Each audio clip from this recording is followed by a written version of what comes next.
Good morning, and welcome to day 21 of F260 at First Baptist Meridian. Today we look at Genesis chapter 39 and 40 and continue with the story of Joseph.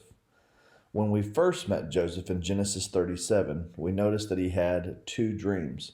One in which all of his brothers' sheaves of grain bowed down to his, and one where the sun, moon, and stars bowed down to him. In the first one, it was understood that the sheaves of grain represented his brothers, but in the second dream, it was understood that the sun, moon, and stars represented even his father Jacob and the entirety of the family. And while his father didn't know entirely what to make of that, Joseph's brothers despised him for his dreams. Joseph was already a younger brother, but the favored son. Again, in the Jacob and Esau story, it was one younger brother usurping the role of the older brother. In the story of Joseph, it's a younger brother being put over 10 older brothers. So it just heightens that tension. And so they seize on an opportunity to take this favored son and contemplate killing him, but ultimately sell him into slavery to Ishmaelite slave traders. Why is that interesting? Again, Ishmaelites, these are descendants of Ishmael, the son of Abraham, who did not get the blessing. So you have the seemingly rejected sons of Jacob selling their brother into slavery to the seemingly rejected son of Abraham. And that's just, to use coarse terms for it. But anyway, this takes Joseph down to Egypt. And in Egypt, he's sold to the captain of Pharaoh's guards, a man by the name of Potiphar.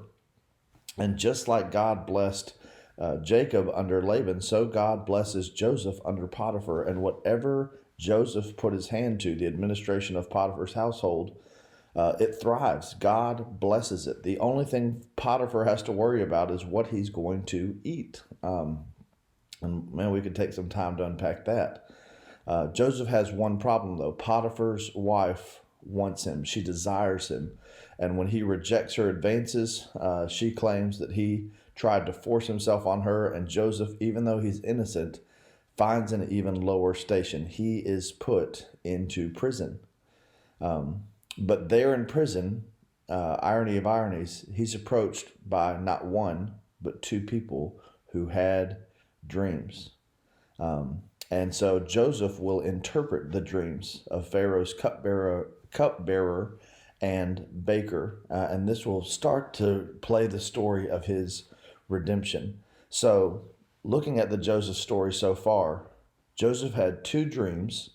And as a result of those two dreams and their interpretation, he was sold into slavery. From slavery, he ends up in prison. But then in prison, he hears two dreams from other people, and God gifts him with the interpretation.